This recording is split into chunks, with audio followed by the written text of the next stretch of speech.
Hello, peoples and persons. Oh, especially Day Storm.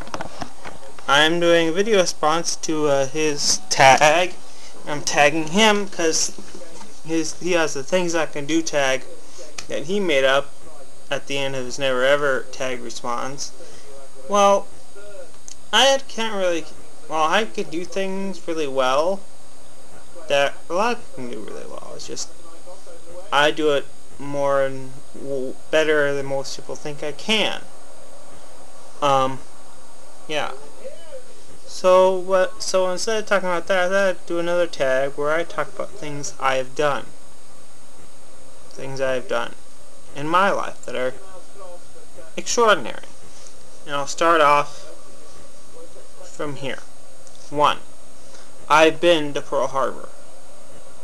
I'm not talking about the movie. I'm talking about the place, Pearl Harbor.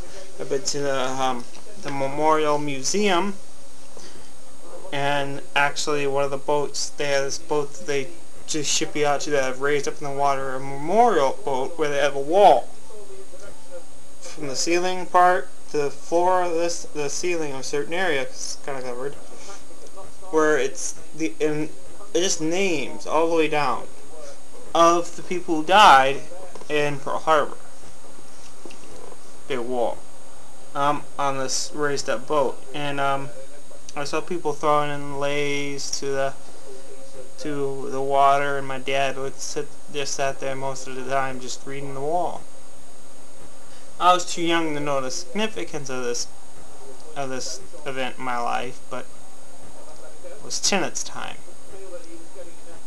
Number 2 is another thing I missed because I lacked the knowledge to know the significance that could have been in my life, was to be a member of the West Division of Workforce Development Board. I could have been on that board there. I would have been its youngest member, I think. I was like 19, 20 years old. And I think I was too young to realize that, this could be a big difference. I could have been somebody. I could have been making changes, doing all kinds of activism, but I was too young. I didn't do the required thing, as in writing, because they really wanted me on that board, but I guess I was too immature to realize that it's an important thing, that my procrastination problem. But if I got a chance, I'd be at it like that. I'd be fighting for it, What would I bring? Why should I would write, if I could right now, I'd write the letter to, if they sent me a paper right now, I'd write a letter saying, I'd gladly right now write a letter to the governor saying, why should I be on that board? Yeah.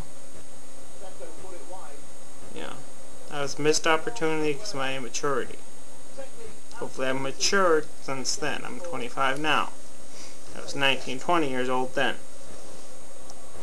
Okay, I've been to Washington, D.C. to protest something. I was protesting an amendment to the No Child Left Behind Act, which they put in anyways. I think the problem was not enough people protested against it. Like, we were a group of people in this big summit-like thing. I don't know, it wasn't a summit, but it was this big thing where different people from different places around the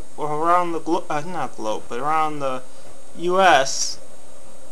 came and talked about issues, and mostly it was about school and violence and like school systems and grants and stuff like that. They needed to help, with like Hispanic stuff and everything like that. And I think we're the only one. My group was the only one there talking about No Child Left Behind. Everyone else was talking about more local stuff. We were the only ones talking about like something on a bigger scale that does now affect all those schools, which is No Child Left Behind Act amendment. It was like Amendment 50236 or something like that. It's those sequence of numbers in a certain order. I don't know which it is. But it's a section where they added in where you have to take a test to graduate. That's what we were fighting, but as you all know that are in school, you got to put it anyways.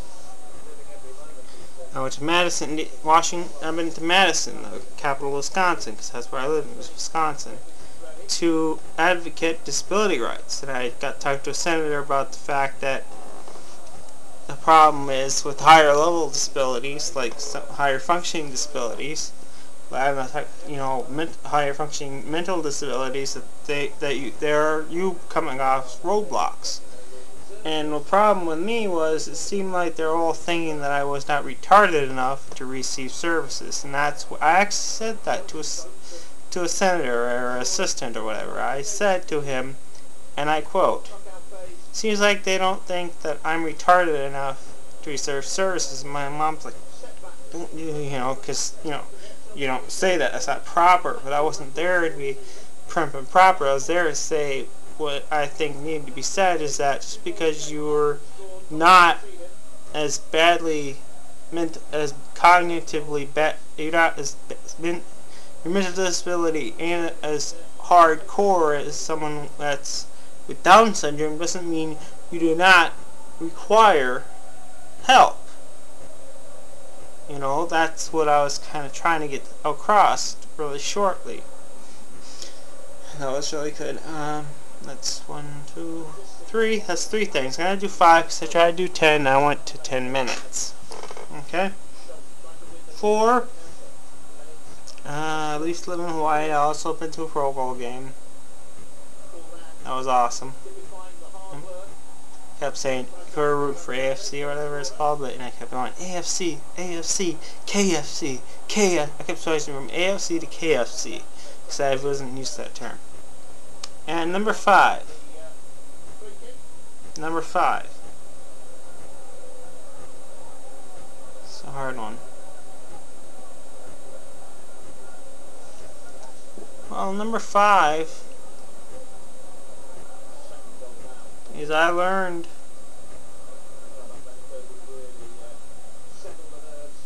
a very valuable lesson in life. I keep learning them. This happened when I fought against the school and legal battle kind of thing. I'm not going to talk too much about it, but it taught me that I am a person. I have rights. I shall advocate for me and others like me. In fact, coming up, I'll be doing a speech against bullying that I've already gotten written up and saved on this little this little flash drive here. This is one of these things. Well, that's my video. Hope you respond, Daystorm. Thank you.